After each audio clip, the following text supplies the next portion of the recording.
fighting. You show me that you love me every day. Just know I appreciate it, and I just wanna say hello, Dad. I'm really proud to say that I'm your son. Hello, Dad. I'm really proud to say that I'm your son. Hello, Dad. I'm really proud to say that I'm your son. Hello, Dad. I'm really proud to say that I'm your son. Hello, son. Yeah, Dad. I'm really proud to say that you're my son. Thanks, Dad. I love you. I love you too, son.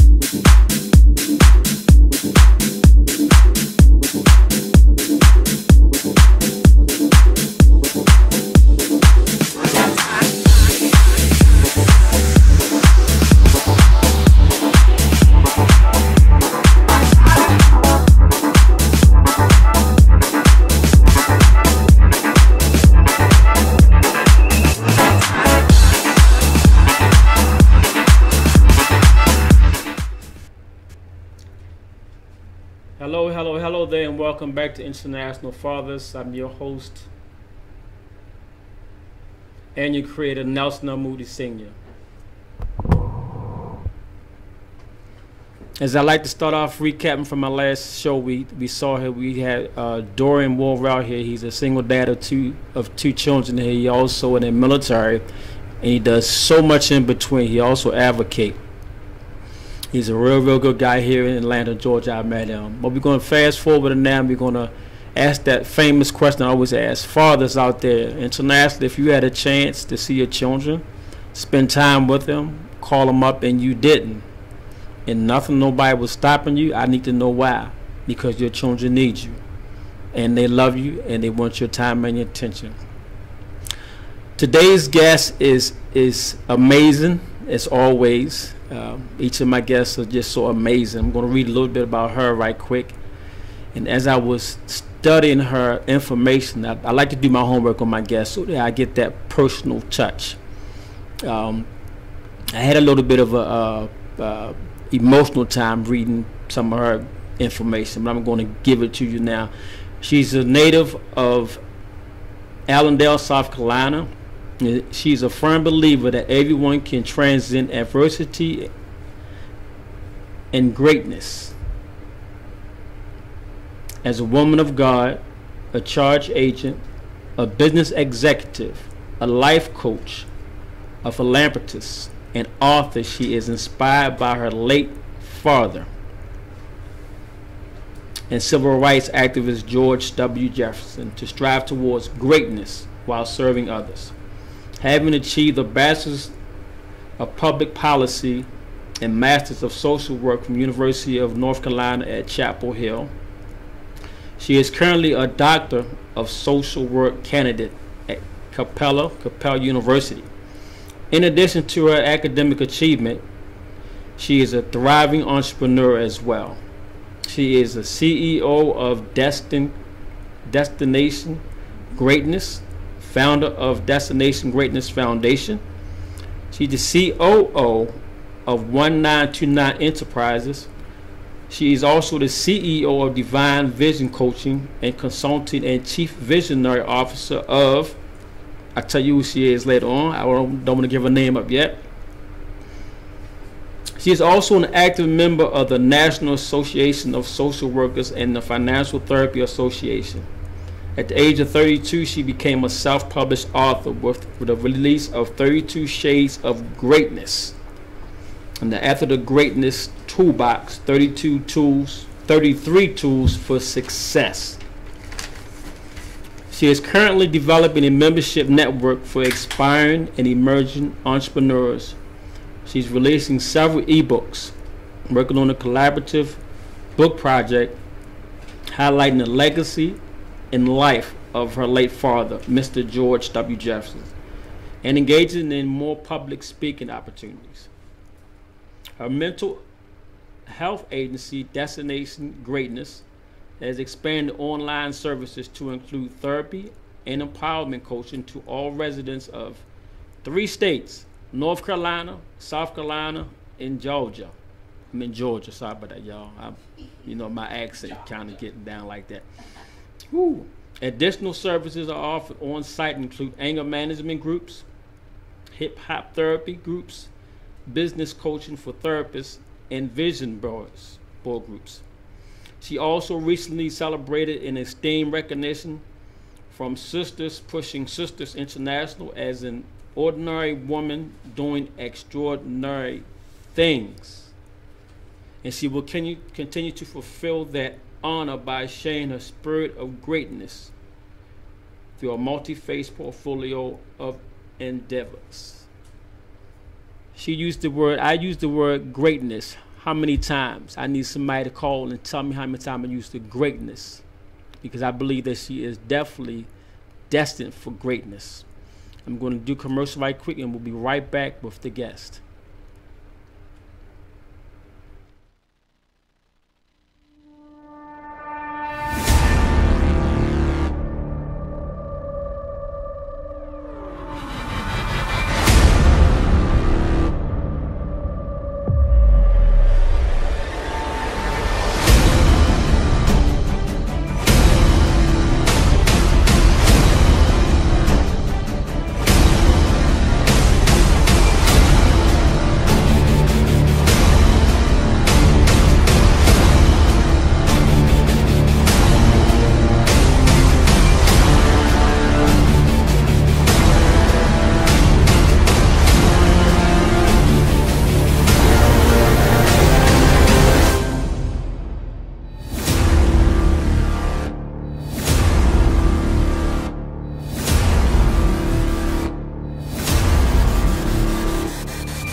Hello and welcome back to International Fathers, where I'm going to present to some and introduce to others Shanna A. Jefferson. How you doing? I'm well. Wow. Thank you for having me. Thank you. It's my pleasure. Yes. You have such a distinguished bio. I read it a couple of times, and I kept looking at the word greatness. That's why I'm asking people who if you listened, I need you to call in and I want you to tell me how many times I said the word greatness. The call number is 470-251-4343 here at Status Network. As I was reading it, we were talking about the legacy of your father. And as I was reading that, I was going through my mind about some daughters whose fathers left legacies for them and that they're pursuing. And out of the top of my mind came these ladies here. One was Linda Johnson, Ebony Magazine, Penny Marshall, Coach Garrett Marshall, Yolanda King, Dr. King, Cindy McCain, Senator John McCain, the Kennedys, period, and Natalie Cole. Yes. Followed behind her father in the legacy that he left with her as far as singing. Whether it was singing or either other things, these are the women who popped into my mind. And then I read it again, and it's 2 other women who you remind me of everything that you do, because you do a whole lot. And I'm glad, and it's a pleasure that you took the time out of your busy day to come in for this interview. I'm thinking about Oprah and Michelle Obama. I don't know if anybody ever compared you or put your name in the same sentence as those two. Yes.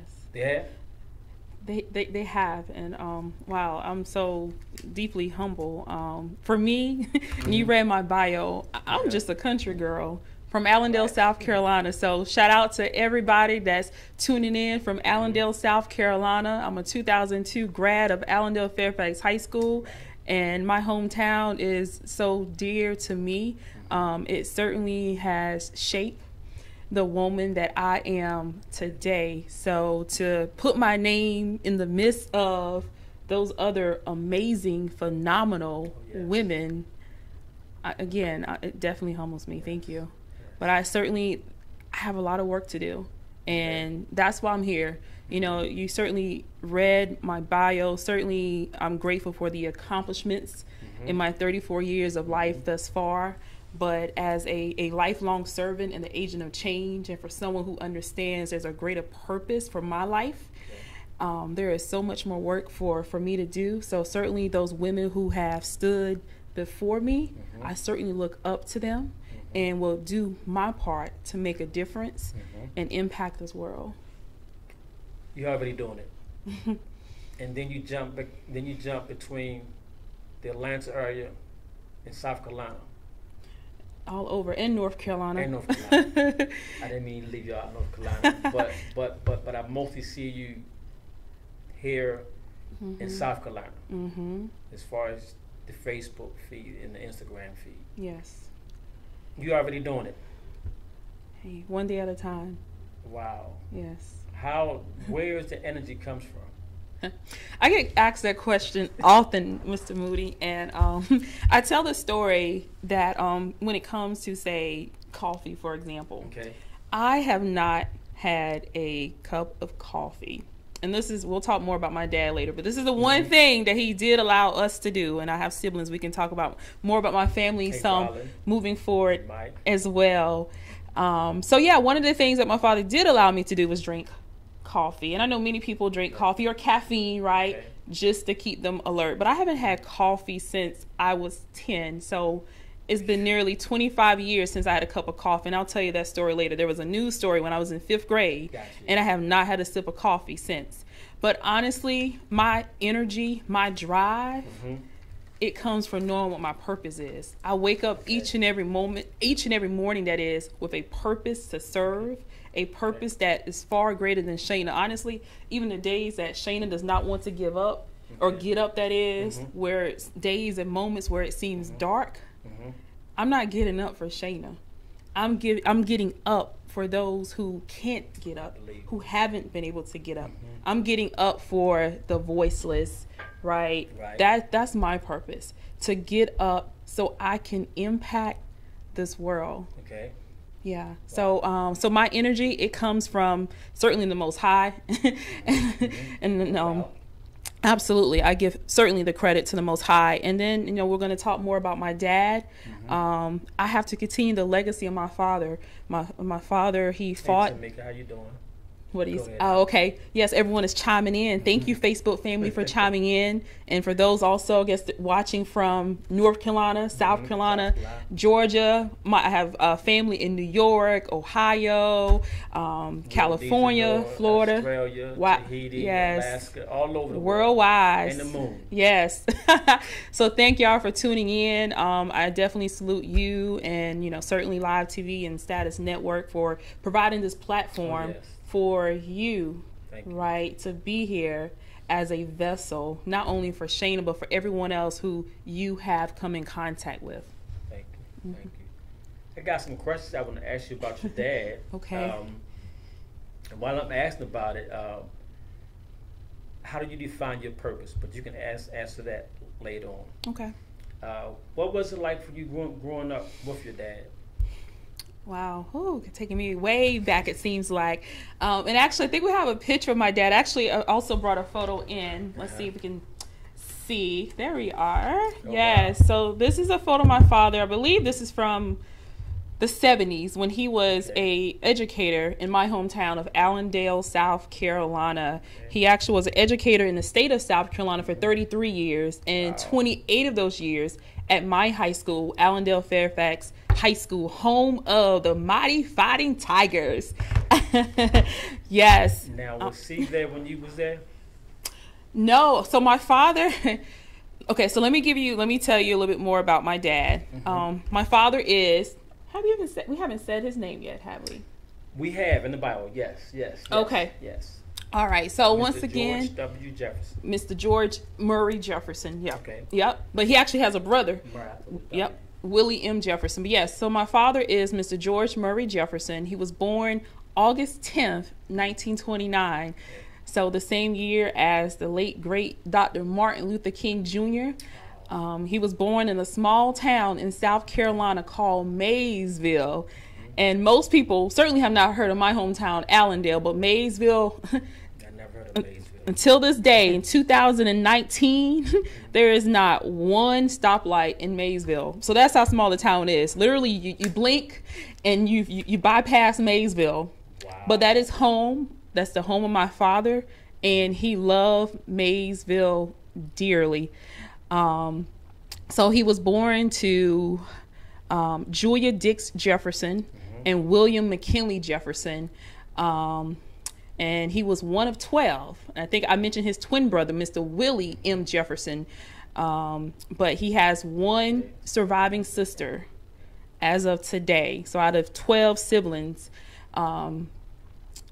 one still lives, still is with us on the side, and that's my Aunt Patty J. Gibson. Hopefully she's watching today from Maysville, South Carolina. And Aunt Patty, she actually celebrated 95 years of blessed life. She's an August baby as well. So last August we had a huge birthday celebration in Maysville. What do you say? Some Leos. Yes, they're all Leos. They have another sibling that was born in August as well. My mom is an August baby as well. So yes, I love me some August babies. Leos. Yes. Wow, yeah. So what's it like growing up with him? Wow. Growing up with my dad was certainly a lot of teachable moments. And my father, while he was very vocal, at the same time, he was a man of few words. And I say that to say my father, he was a man of action, right? So he didn't just talk about it, right? Because we got a lot of people out here just talking, right? But he actually took action. And one of the things that I remember the most about my dad, even if no one else was there with him, no one would actually publicly support him, he still showed up. He always showed up, regardless what was going on at home, in the community with him. He always showed up. And that's certainly one of the greatest memories that I have of my father. Also, so my father, he actually retired. I mentioned earlier he was an educator. Right. He retired before we were born. And so we would be, my mom and my father, they were married in the 80s. And I'm the oldest of their 3 kids, 3 daughters actually. They had 3 daughters. And we're all May babies too, by the way. Yes. Well, my middle sister is a Gemini, but yeah, we were all born in May. So my father retired, I believe it was the early 80s, and I was born in 1984, May 15th, 1984. And so the early 80s, my father retired as a school teacher from Allendale County Schools, again, after 33 years of service in the state of South Carolina to our youth, to our babies, to our future, right? Yes. And so several years later after retirement, I guess they call us Social Security babies. Heard that a lot. But yes, my father was, I believe, 54 or 55 when I was born. Ooh. And my youngest sister is 5 years younger than I am. My middle sister and I, we're a year and 10 days apart. But yes, my daddy, as they say, had his Social Security babies after he retired. But of course, I mean, my father, he had to take care of his family. He was a family man. So he found a way to ensure that my mom, his wife, as well as myself and my siblings were taken care of. So he hit the streets. He became the tape man, the watermelon man, the peach man, you name it. And back then now, today everything is digital. I mean, we're in the state-of-the-art facility at Status Network in Atlanta, Georgia. But back then, I'm sure you were prepped, so you remember, right? We had the cassette tapes. Yeah. The cassette tapes. I'm from the era. Later in life, you know, it transitioned to the DVDs. And I was so excited. I can still remember when he first got the DVDs from his Connect in Augusta, Georgia. Allendale is about 45 minutes to an hour from Augusta. So he had this gentleman there where he would get his music and products from, and that was so exciting. Like, oh wow, look, there's no more, you know, cassette tapes. Yes. So, and we would actually, he would take us, especially in the summertime, he would take us out with him when he was working. Now, by work, I mean, he would literally go door to door selling the watermelon, the peaches, in summertime, cantaloupe as well, and certainly, you know, his cassette tapes. He was, like I said, people knew him as the tape man, the watermelon man, the peach man, all-around guy. He did what he had to do to take care of his family, and I am forever and immensely grateful for that. And so I know, like, whatever battles or struggles that I go through in life, I'm just gonna step back for a moment and remember those lessons from my father. And this is a man, by that time, you know, he was in his 60s and 70s, or close to his 70s, and he was getting up before the sun was up, right? He prepared breakfast every morning. Oh yeah, let me stop there actually. So speaking of memories, okay, your girl loves to eat. Everyone that knows Shanna knows I love to eat, and on schedule. Like when I wake up, I want breakfast. Wow. I have lunch at 12, and I want my dinner about 6 or so, okay? But you can thank my dad for that, because literally, he had breakfast ready every morning. I could probably count on one hand, literally, the number of mornings that breakfast was not ready, prepared by my father. Now, my father didn't do it. My mom cooked as well. She's an awesome cook. So when my father didn't cook breakfast, my mom did it. But he ensured that we had breakfast ready every morning. And I'm not talking about nothing you just pop in the microwave, okay? Right. My daddy cooked some grits. Country food. Yeah, some grits, bacon, eggs, sausage, toast. You know, I didn't really do potatoes so much, but yeah, my dad loved potatoes. Sometimes, if we would have fish the night before, you know, if there's fish left over, he would do that. We're not gonna talk about that. I don't necessarily do fish and grits, but I love my grits and I love my fish, just not together. Okay, trust. I'm still from the country. So yeah, certainly, my father just. That discipline, as you said, and that commitment to his family, up every morning. Again, he didn't have a job, right? But he had a purpose. He had a purpose, one, for his family, his wife, and his young daughters. And he had a purpose to serve others as well. Mr. Jefferson, wow. Mr. Jefferson. Some know him as, my mom's side of the family, they call him Jep. And then on my dad's side of the family, he's known as Uncle T or Ted. Well, I think you knocked out probably the first 5 questions. Actually 6. Wow, I'm gonna go ahead and say them so that the listener audience can hear them. Number 2 was, how were you in your young years, your teen years, and your adulthood years with your father? A third one I had was, what's the 3 most best attributes given to you from your father? Certainly. And just to go back to my younger years. So, and thankfully, my father, he transitioned home to be with the Most High, the Alpha and the Omega, October 13th, 2008. So we just celebrated, literally I celebrate my father's life every day. But October 13th of 2018, we actually celebrated his 10th year homegoing anniversary. And wow. Let me read a little bit about your father. Okay. He believed in justice and was always ready to fight for people who were unable to fight for themselves. He stood for what was right, even if he had to stand alone. Believing education is the key to unlocking doors. Your father was a lifelong learner and educator. From the cotton fields of Maysville, South Carolina, to the classrooms of Allendale, South Carolina, and to the streets of injustice throughout our nation.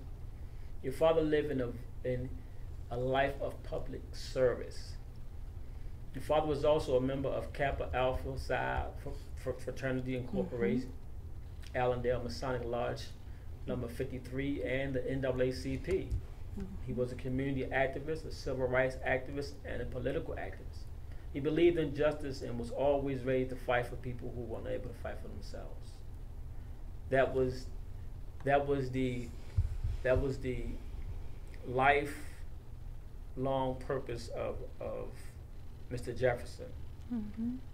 And he seemed to have left that legacy. Not seemed to, he did leave the legacy on you because you like to also serve people as well. Absolutely. My life motto is, for to whom much is given, of him much shall be required.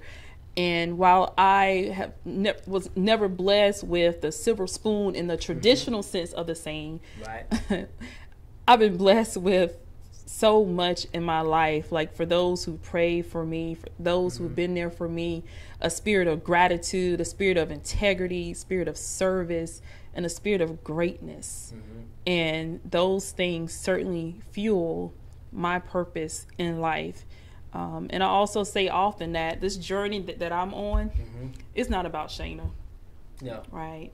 It's certainly not about Shanna. It's serving those, as my father did, who are marginalized, who are disadvantaged. And certainly, don't get me wrong, I've accomplished a few things in my 34 years, but certainly there are many roadblocks out there, right? Perhaps. However, my father will not have me allow those adversities or even adversaries hold me back from greatness. And not greatness for Shanna, but greatness in the sense of serving others, making a difference in this world, and just being that beacon of hope, of light, of change, of greatness. You know, my father being born in 1929, right? He endured so much throughout his life. He was literally at birth, right? He wasn't even considered a man simply because of the color of his skin. 1929, black man, right? And he wasn't even called a black man, right? If you look at the birth certificate, it's a totally different word on there. But that was the reality at that time, right? So for me, I'm grateful because, you know, the history, what's in the history books, right? That's the life that my father lived. This is a man that was, by the grace, he served his country. However, he couldn't drink from the same water fountain as others. Why? Why is that? It was only because of the color of his skin. So for those perhaps, I mean, my age and certainly younger, and even those who are older, right? You know, we read about this in history books, we see it in documentaries, but that's the life that my daddy, Mr. George Murray Jefferson, that was his reality. And by the grace of God, my father lived 79 years of blessed life that my father lived. And he endured a lot. But you know what? He kept fighting. He never gave up, right? And he was going to ensure that the life that he lived was not in vain, not only for his kids, but for everyone else as well. And for that, I am forever grateful for my father. A funny story, actually, because you mentioned in the bio regarding my dad working in the cotton fields of Maysville, South Carolina. And for those of y'all who have been to the country, whether it's Maysville or perhaps most small areas or small towns in America, those cotton fields are still there, right? It's totally different. You know, we have the machines, technology to do the work that people did. So yes, my father, from a young child, he understood, it was instilled in him, the value of hard work. They were up without an alarm clock before the sun came up, and many days. Wait a minute. Let me stop you right there. Without an alarm clock. Yes. I'm gonna put some people on blast. My trip. Do y'all hear that? Without an alarm clock. Tomorrow morning. Nah, I'm gonna leave that. That's your dad, not Miss Shanna, okay? Without alarm clock, and they up. Correct. Yep. up, walk to the cotton fields, and his sister, Aunt Patty, that's still living now, she actually shared a story with me last year when I was just, trying to get some memories of my father. Because while, my father has certainly had an immense impact on my life, I only spent 24 years of life with him on this side. Okay. So certainly, my father lived 50 some years prior to me even being here. So there's a lot that I did not have the opportunity. I wasn't afforded the opportunity to experience. But certainly I try to get the stories, from others who know my dad. They have you connected. Yes. More and more. Yes. And one of the things that his sister said. That's my daughter. She just chimed in, so I guess she heard me talking about it.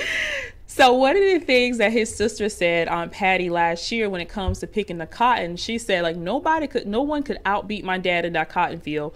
She said that he would pick 500 pounds of cotton a day. All right, Tamika, I understand. What did she say? Don't judge someone must need alarm clocks. I use one in the morning too. And honestly, now there are days, no trust. I do use it sometimes, but really, 7 days a week. I'm up early. I don't need to get up to go to work per se, or to go to an event. I get up so I can fulfill my purpose. It's another day that I've been blessed with because somebody didn't wake up today. Let me ask you these questions here because these right here is going to channel more onto his purpose and how it affects you. What is the best advice that your father ever gave you? Wow, the best advice. I would have to say, and this when I was in middle school, going through some struggles, challenging times, getting into some conflict with others. And I've always been one to stand my ground, but I had to learn how to do it in a different way. Gotcha. So when I was in middle school, I stood my ground, and oftentimes it would come out as verbally or sometimes even physically aggressive. I'm like, I'm gonna stand my ground. So my father told me, after me doing that a few times, he said, you can't fight all of your battles.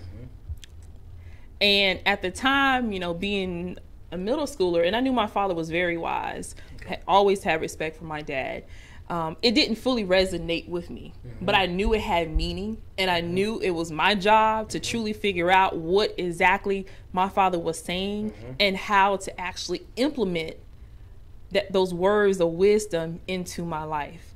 And certainly, as I've gotten older, the relevance and significance of that saying, you can't fight all of your battles, it fully resonates with me, certainly today.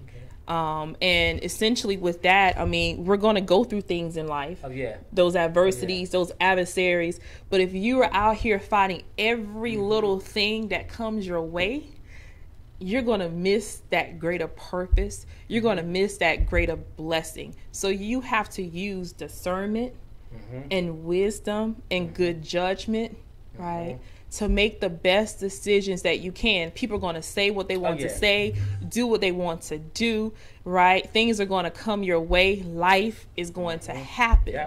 But you have to always remember the importance of believing in you and that greater vision out there. Because if you get caught up in the little things, right, that come your way on an ongoing basis, we'll stop.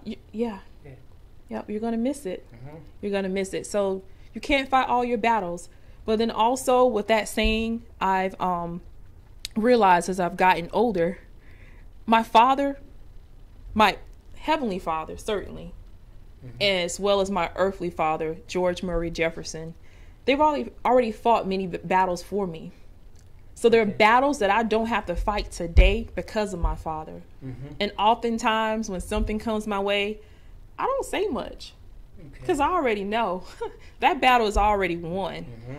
Sometimes people think they have a temporary or a victory against you. Nah, I serve a God that sits high and looks low. So I don't have to fight everything that comes my way. You don't. I pray, I give it to God. And as I said earlier, many of those battles are already won. like to ask you any questions. You can call in at 470-251-4343. Why is it so important for you to carry on your father's legacy? And before you answer that, I want you to think about all the ladies who I said that came to my mind. And put all that together. Because like I said, those women are the women who came to my mind when I talk about, after I read the bio a couple of 2 times, those women came to my mind in reference to you. Some of the stuff that they did ran parallel to what I read in your bio. And I just jotted names down. And I know that there's more women out there whose fathers left legacies to them. But these were the ones. And then, additionally, Oprah and Michelle Obama. With the busyness, it's like you got octopus hands. You know, so with all that being said, why is it important for you to carry on your father's legacy? Yeah, certainly for a few reasons. One, the work is not done. There's still work that has to be done. While there were many victories in the 79 years that my father lived, we're facing new battles today. And my father isn't here to stand up for the marginalized, for those who are disadvantaged, for the voiceless. So it's going to take, me and others such as myself to stand up, to continue to fight the battle, and make a difference. And then also, my father shared with me, it was actually a year before his homegoing. I was in the Master of Social Work program at UNC Chapel Hill in Chapel Hill, North Carolina. Shout out to all my Tar Heels. I'm a die-hard Tar Heel. That is class of 2002 from undergrad and 2006 from grad school at Chapel Hill. So my father shared with me, it was actually an assignment given to me. I think it was my first year of grad school, 2007, fall of 2007. And the assignment was to interview an older person. And I had the opportunity I decided, I thought, who would I interview? But the person was already there. My dad, yes, my father. And my father at the time, I was in Chapel Hill, he was in Allendale, so what he decided to do, he wrote it to me, and I still actually have it. And I didn't bring it with me today, but he hand wrote the responses to the questions. And one of the things that my father said was, and again, this is 2007, so he was 78 at the time. He shared that when he looked back over his life, he did not know if the world was getting better or worse. And again, certainly things change, in the 79-year time span that my father lived, from one being born, a Negro in Maysville, South Carolina, to serving our country, but not even being able to vote. I didn't talk about that, But he couldn't vote. Today, at 18, we can vote, right? We can. Everyone. We can vote. As long as you don't have a felony, you can vote at 18. And hopefully, I won't get into that today, but that's story. One thing that, one of the things that I'm passionate about as well, But he turned 18. He served this country. He he received his undergrad degree from Allen University in Columbia, South Carolina, went on to grad school at another HBCU, South Carolina State. In Orangeburg, South Carolina.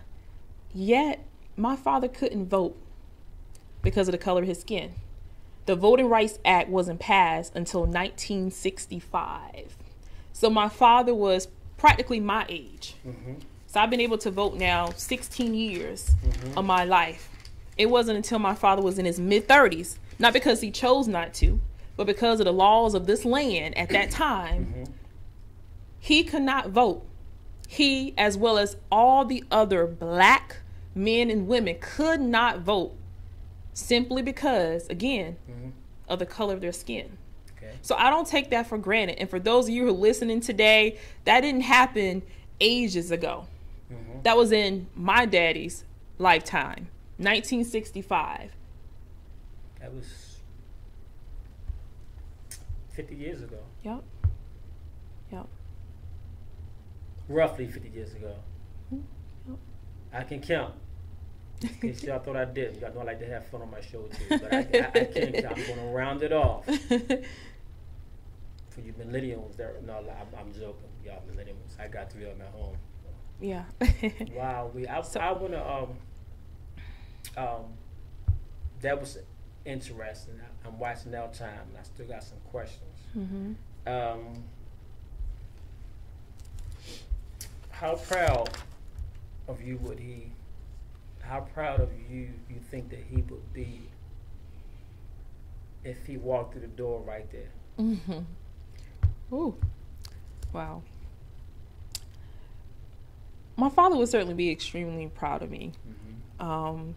I'm certainly my father's child in many ways. I don't necessarily do things exactly like my father, but that mindset, that mentality that I'm gonna do, even if I have to stand alone. Okay. Yeah, that's your girl Shanna, and that's who my dad was. He literally stood if he were there by himself. One memory actually that I have was I was in middle school. And it can be tough, right? Growing up when your father is very vocal, everyone knows him. Yeah. But I knew who my father was. Okay. And this was greater than me, and it was greater than my dad. Everything that he did to serve others, to be that vessel, to be that agent of change. So I was on the school bus riding to middle school, and I looked out the window and I saw this man standing on the side of the road. And this was about this time, well, perhaps March. And I remember looking, I was like, does he have a skirt on? I was so confused. Now my mom, she sold a lot of our clothes and things, right? Okay. So, and it was around St. Patrick's Day, whatever. Gotcha. So apparently my dad, now he had jeans on or something like that as well, but for whatever reason, I guess he wanted to wear some green. Okay. And he was standing outside of our middle school, Allendale Fairfax Middle School in South Carolina, home of the Mighty Fighting Tigers. I played basketball there, amongst some other things, actually. And so my father was standing on the side of the highway, and he had his sign. Mm-hmm. He was protesting by himself. Wow. He didn't need a crowd to be that voice. Mm-hmm. And that's definitely one of the lessons that I've taken from my father. I don't need a crowd to do the work that I have to do. I'm going to do it with or without you. And that's what my father did. And many of the people, he fought for people sometimes that didn't know and perhaps didn't understand, maybe didn't even respect, perhaps even didn't care. But he knew that there was better for those that he was fighting for. There was greater out there for those who were marginalized. The things that they were getting, the things that the laws of this land were presenting to them, he wasn't going for that. And he was going to make it known. And he was going to live every day of his life to serve. You have a caller. Oh, wow. Okay. Hello, caller. Hello? Hello? Hello, Mr. Moody. Hello, how are you doing? I'm good. Miss Shanna. Okay. Hello? You have a question for Miss Shanna? Comment? Yes. First of all, hello. Hi. How are you today? I'm well. Thank you for calling. You're welcome. I wanted to ask a question. When you said, I wanted to ask a question. You cannot fight all your battles. I just some more words. Okay. You said something about you cannot fight all your battles. I just started watching the video. What do you mean by that? Yes. When you talked about your father. Yes, definitely great question. And may I ask, how old are you, sweetheart? I am 17. 17. Okay, so just a few years older than I was when my father spoke those words to me. I was in middle school when my father shared with me, you can't fight all your battles.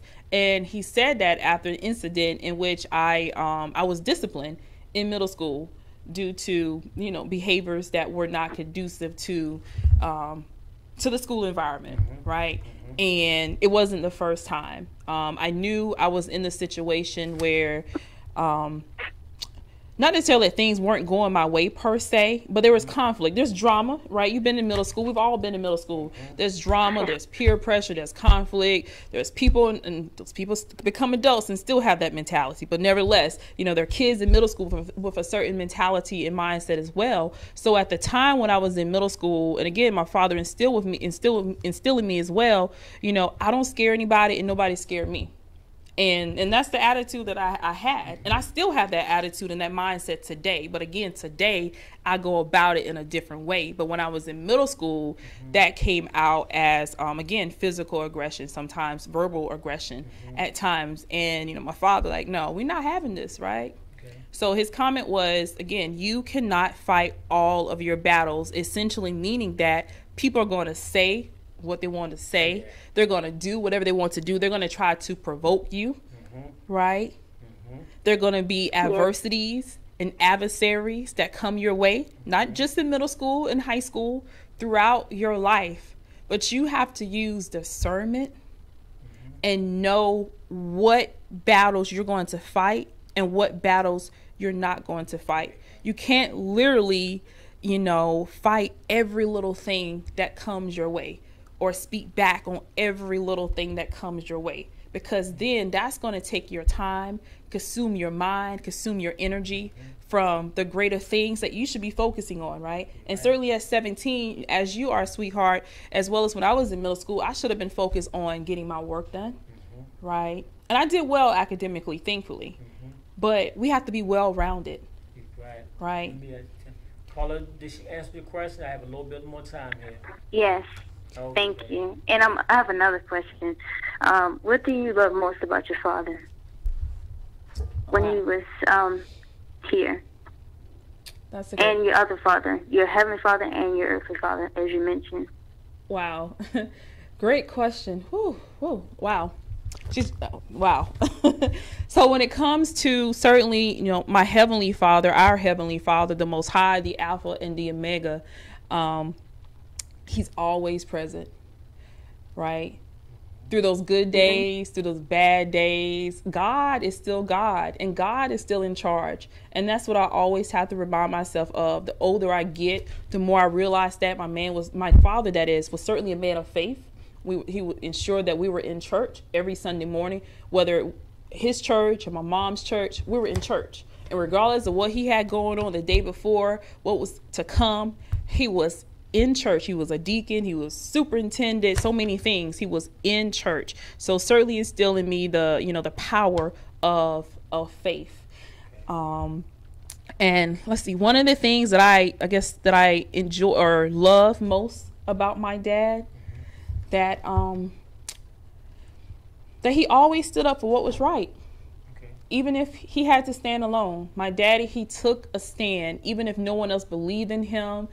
You know, others were fighting against him, right? Publicly or privately. He took a stand. He was the voice for the voiceless. And wow. I'm definitely grateful for that. Excuse me, Carla, yes. I have to go. Thank you for your call. You're welcome. All right, thank you. Have a good one. You too. Thank you. All right, bye-bye. If you'd like to know more about Shanna, please go to her Facebook page at Shanna A. Jefferson. Or you can watch the show again. Wow, that's our time. Yep. Fathers, call your children, call your fathers. Yes. Until next time.